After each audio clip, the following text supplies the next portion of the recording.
મોતિયાનું operation કરાવતા પહેલા હું મારા બધા જ પેશન્ટ્સને ઓસીટી સ્કેન કરાવવાની સલાહ આપું છું. ઘણા બધા દર્દીઓ મને પૂછે છે કે મોતિયાનું ઓપરેશન જ તો છે, તો પછી ઓસીટી સ્કેનની રિક્વાયરમેન્ટ કેમ છે?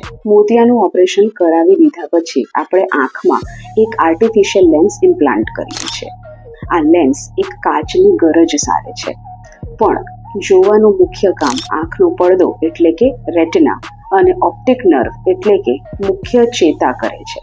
આ બંનેના રોગો ઘણી બધી વખતે માત્ર આંખનું એક્ઝામિનેશન કરવાથી પકડી શકાતા નથી. આવા રોગોને ઝડપી ડાયગ્નોઝ કરવા માટે ઓસીટી સ્કેન ખૂબ જ મદદરૂપ થાય છે. ઓપ્ટિક નર્વ અને રેટિનાના છુપાયેલા રોગો જેવા કે એજ રિલેટેડ મેક્યુલર ડિજનરેશન, ઓપ્ટિક ન્યુરોપથીઝ, ડાયાબિટિક રેટિનોપથી, હાઇપરટેન્સિવ રેટિનોપથી, આવા બધા જ રોગોને આપણે ઓસીટી સ્કેન નામના ટેસ્ટ દ્વારા 5 જ મિનિટમાં ઝડપથી આઈડેન્ટિફાઈ કરી શકીએ છીએ. મોતિયાનું ઓપરેશન કરાવતા પહેલા ઓસીટી સ્કેન વિશે જરૂરથી પૂછો. Thank you.